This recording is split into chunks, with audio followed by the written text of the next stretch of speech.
ಬಿಹಾರದಲ್ಲಿ ಮತದಾರರು ತೀರ್ಪನ್ನ ಕೊಟ್ಟಿದ್ದಾರೆ ಎಂದು ದಾಕ್ಷರತಾ ನೆಗೂ ಮಂಡಳಿಯ ಅಧ್ಯಕ್ಷ ಡಾ ಯೋಗೇಶ್ ಬಾಬು ಸ್ಪಷ್ಟಪಡಿಸಿದ್ದಾರೆ. ನಾಯಕನಹಟ್ಟಿ ಪಟ್ಟಣಕ್ಕೆ ಆಗಮಿಸಿ ಮೀಡಿಯಾದೊಂದಿಗೆ ಮಾತನಾಡಿದ ಅವರು, ಪ್ರಧಾನಿ ಮೋದಿ ಅವರ ಅಮಿತ್ ಸರ್ ಅವರ ದಬ್ಬಾಳಿಕೆ, ಇಡಿ, ಸಿಬಿಐ ತನಿಖಾ ಸಂಸ್ಥೆಗಳನ್ನು ದುರ್ಬಳಕೆ ಮಾಡಿಕೊಂಡಿದ್ರೆ ನೀತಿ ಸಂಹಿತೆ ಉಲ್ಲಂಘನೆ ಮಾಡಿ ಚುನಾವಣೆ ನಡೆಯುವ ಸಂದರ್ಭದಲ್ಲಿ ಹೆಣ್ಣು ಮಕ್ಕಳಿಗೆ 10,000 ಅವರ ಖಾತೆ ಹಾಕಿದ್ದಾರೆ. ಇದು ಚುನಾವಣೆ ಭಾರ ಎಂದು ಟೀಕಿಸಿದ್ದಾರೆ. ಭಾರತೀಯ ಜನತಾ ಪಾರ್ಟಿ ಅಕ್ರಮಗಳ ಮೂಲಕ ಗೆಲುವು ಸಾಧಿಸಿದ್ದಾರೆ. ಚುನಾವಣಾ ಆಯೋಗವು ಆಡಳಿತ ಪಕ್ಷದೊಂದಿಗೆ ಶಾಮೀಲಾಗಿರುವುದರಿಂದ ಸಂಶಯವೇ ಇಲ್ಲ ಎಂದು ಯೋಗೇಶ್ ಬಾಬು ನುಡಿದಿದ್ದಾರೆ. ನಮ್ಮ ರಾಜ್ಯ ಸರ್ಕಾರ ಮುಖ್ಯಮಂತ್ರಿ ಸಿದ್ದರಾಮಯ್ಯ, ಡಿಕೆ ಶಿವಕುಮಾರ್ ಉತ್ತಮ ಆಡಳಿತ ಕೊಡ್ತಾ ಇದ್ದಾರೆ ಎಂದರು. ನಮ್ಮ ರಾಜ್ಯ ಸರ್ಕಾರಿ ಗ್ಯಾರಂಟಿ ಯೋಜನೆಗಳಿಂದ ರಾಜ್ಯದ ಜನತೆ ಎಲ್ಲಾ ಫಲಾನುಭವಿಗಳಿಗೆ ನಮ್ಮ ಯೋಜನೆ ತಲುಪುತ್ತಿವೆ. ಸಣ್ಣ ನೀರಾವರಿ ಇಲಾಖೆ, ಲೋಕೋಪಯೋಗಿ ಇಲಾಖೆ, ಗ್ರಾಮೀಣ ಅಭಿವೃದ್ಧಿ ಇಲಾಖೆ, ಅನೇಕ ಇಲಾಖೆಯಲ್ಲಿ ಸಾವಿರಾರು ಕೋಟಿ ಬಾಕಿ ಹಣ ಉಳಿದಿದೆ. ಗುತ್ತಿಗೆದಾರರು ಇವತ್ತು ಶೋಚನೀಯ ಸ್ಥಿತಿಯಲ್ಲಿದ್ದಾರೆ. ಆದ ಕಾರಣ ಅಂದಿನ ಬಿಜೆಪಿ ಸರ್ಕಾರ ಎಂದು ಅವರು ಮಾತನಾಡಿದ್ದಾರೆ.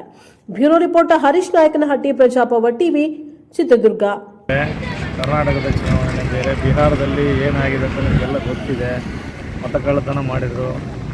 ಆಮೇಲೆ ಅನೇಕ ಜನ ಎರಡನೇ ಹಂತ ಚುನಾವಣೆಗೆ ಅನೇಕ ಜನ IAS ಅಧಿಕಾರಿಗಳನ್ನು ಗುಜರಾತ್ನವ್ರನ್ನೇ ಪರ್ಟಿಕ್ಯುಲರಾಗಿ ನೇಮಕ ಮಾಡ್ಕೊಂಡು ಇಡೀ ರಾಜ್ಯದ ಎಲ್ಲ ಒಂದೊಂದು ರಾಜ್ಯದಲ್ಲಿ ಒಬ್ಬರು ಇಬ್ಬರಂಗೆ IAS ಅಧಿಕಾರಿಗಳನ್ನು ನೇಮಕ ಮಾಡ್ಕೊಂಡು ಹಿರಿಯ ಅಧಿಕಾರಿಗಳನ್ನು ಚುನಾವಣೆಗೆ ಬಳಸ್ಕೋಬೇಕಿತ್ತು.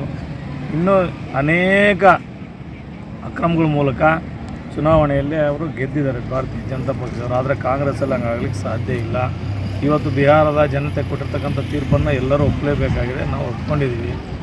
ಆದರೆ ಇದೇನು ಮೋದಿಯವರು ಮತ್ತು ಅಮಿತ್ ಶಾ ಅವರ ಒಂದು ದಬ್ಬಾಳಿಕೆ, ಇಡಿ, CBI ಈ ಏನು ತನಿಖಾ ಸಂಸ್ಥೆಗಳಿದೆ ಇವನ್ನೆಲ್ಲ ದುರ್ಬಳಕೆ ಮಾಡಿಕೊಂಡು ಅಲ್ಲೆಲ್ಲ ರಾಜಕೀಯ ಪ್ರಭಾವವನ್ನು ಬಳಸಿಬಿಟ್ಟು, ಆಮೇಲೆ ಭಾಳ ಮುಖ್ಯವಾಗಿ ಚುನಾವಣಾ ನೀತಿ ಸಂಹಿತೆ ಉಲ್ಲಂಘನೆ ಮಾಡಿ ಜನಗಳ ಅಕೌಂಟಿಗೆ ಚುನಾವಣೆ ನಡಿಬೇಕಾದ್ರೆ 10,000 ದುಡ್ಡು ಹಾಕಿರ್ತಕ್ಕಂಥದ್ದು ಭಾಳ ಮುಖ್ಯವಾಗಿ ಅದು ಚುನಾವಣಾ ಬಾಹಿರ ಕ್ರಮ. ಅದು ಎಲ್ಲ ಕಾರಣಗಳಿಂದ ಅವರು ಗೆದ್ದಿದ್ದಾರೆ. ಆದರೂ ಜನತೆ ತೀರ್ಪು ನಾವು ಸ್ವಾಗತ ಮಾಡಲೇಬೇಕಾಗುತ್ತೆ. ಜನತೆ ತೀರ್ಪು ನಾವು ತಲೆಬಾಗಬೇಕಾಗುತ್ತೆ. ಸ್ವಾಗತ ಮಾಡೋದಕ್ಕಿಂತ ತಲೆಬಾಗಬೇಕಷ್ಟೇ. ಇದು ಭಾಳ ದಿನ ನಡೆಯಲ್ಲ. ಈ ಥರದ ಒಂದು ದಬ್ಬಾಳಿಕೆ, ಗೂಂಡಾಗಿರಿ, ತನಿಖಾ ಸಂಸ್ಥೆಗಳನ್ನ ಹಿಂದೆ ಈ ದೇಶದ ಒಂದು ಇತಿಹಾಸವನ್ನು ನೋಡ್ತಾ ಹೋದರೆ ಪ್ರಜಾಪ್ರಭುತ್ವ ಉಳಿಯುತ್ತೆ. ಕಾಂಗ್ರೆಸ್ಸು ಮೇಲೆದ್ದು ಬಂದೇ ಬರುತ್ತೆ ರಾಷ್ಟ್ರ ಮಟ್ಟದಲ್ಲಿ. ಇವತ್ತು ಕರ್ನಾಟಕದಲ್ಲಿ ಕಾಂಗ್ರೆಸ್ ಭದ್ರವಾಗಿ ಬಡವರ ಪರವಾಗಿರ್ತಕ್ಕಂಥ ಒಳ್ಳೆಯ ಕಾರ್ಯಕ್ರಮಗಳನ್ನು ಕೊಡ್ತಾ ಇದೆ. ಇವತ್ತು ಉಚಿತವಾಗಿರ್ತಕ್ಕಂಥ ವಿದ್ಯುತ್ ಯೋಜನೆ ಆಗಿರ್ಬೋದು, ಗೃಹಲಕ್ಷ್ಮಿ, ಗೃಹ ಜ್ಯೋತಿ, ಆಮೇಲೆ ಉಚಿತವಾಗಿರ್ತಕ್ಕಂಥ ಸಾರಿಗೆ ವ್ಯವಸ್ಥೆ, ನಂತರ ಏನು ವಿದ್ಯಾರ್ಥಿಗಳಿಗೆ ಫೆಲೋಶಿಪ್ಪು, ಇಂಜಿನಿಯರಿಂಗ್ ವಿದ್ಯಾರ್ಥಿಗಳಿಗೆ ಈ ಎಲ್ಲ ಯೋಜನೆಗಳು, ಇದರ ಜೊತೆಗೆ ಚುನಾವಣಾ ಪ್ರಣಾಳಿಕೆಯಲ್ಲಿ ಏನು ಯೋಜನೆಗಳನ್ನು ಘೋಷಣೆ ಮಾಡಿದ್ರು ಅದೇ ತರ್ತಕ್ಕಂಥ ಕಾರ್ಯಕ್ರಮಗಳನ್ನು ಮಾಡಿದ್ದಾರೆ. ಮತ್ತು ನಮ್ಮ ಮೊಳಕಾಲ್ಮೂರು ಕ್ಷೇತ್ರಕ್ಕೂ ಕೂಡ ವಿಶೇಷವಾಗಿ ಆಸ್ಪತ್ರೆಯ ಅಪ್ಗ್ರೇಡೇಷನ್ ಮಾಡಿದ್ದಾರೆ. ಮತ್ತು ಇಲ್ಲಿ ಒಂದು ಬ್ಯಾರೇಜನ್ನು ಕೊಟ್ಟಿದ್ದಾರೆ ಬಜೆಟ್ನಲ್ಲಿ. ಇನ್ನೂ ಅನೇಕ ಜನಪರ ಕಾರ್ಯಕ್ರಮಗಳನ್ನು ಮಾಡುವಂಥ ಒಂದು ಕೆಲಸವನ್ನು ಸಿದ್ದರಾಮಯ್ಯ ಸಾಹೇಬರು ಮತ್ತು DK ಶಿವಕುಮಾರ್ ಸಾಹೇಬರು ಮೊಳಕಾಲ್ಮೂರು ಕ್ಷೇತ್ರಕ್ಕೆ ವಿಶೇಷವಾದಂಥ ಕಾಳಜಿಯನ್ನು ಕೊಟ್ಟು ಮಾಡ್ತಿದ್ದಾರೆ.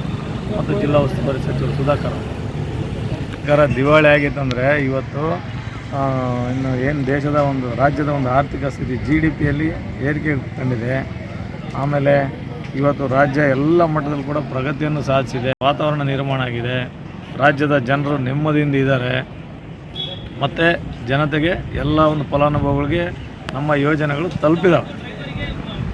ದಿವಾಳಿ ಆಗಿದೆ ಅಂತ ಹೇಳ್ತಕ್ಕಂಥ ಸುಳ್ಳು. ಹಿಂದೆ BJP ಸರ್ಕಾರ ಇದ್ದಾಗ ಏನೋ ಒಂದು ಲಿಮಿಟೇಷನ್ಗೂ ಮೀರಿ ವರ್ಕ್ ಆರ್ಡ್ರ್ ಕೊಟ್ಬಿಟ್ಟು ಒಂದೊಂದು ಇಲಾಖೆಯಲ್ಲಿ ಸುಮಾರು 30,000 ಕೋಟಿ 20,000 ಕೋಟಿ ಹಣ ಬಜೆಟ್ನಲ್ಲಿ ಏನು ಮೀಸಲಿಟ್ಟಿರ್ತಾರೆ ಅದಕ್ಕಿಂತ ಹೆಚ್ಚಿಗೆ ಹಣವನ್ನೆಲ್ಲವನ್ನು ಕಾರ್ಯಾದೇಶ ಕೊಟ್ಟುಬಿಟ್ಟು ಆ ಬಜೆಟ್ಗಿಂತ ಮೀರಿರ್ತಕ್ಕಂಥ ಹೆಚ್ಚುವರಿ ಹಣ ಇವತ್ತು ನಮಗೆ ಹೊರೆ ಆಗಿತ್ತು.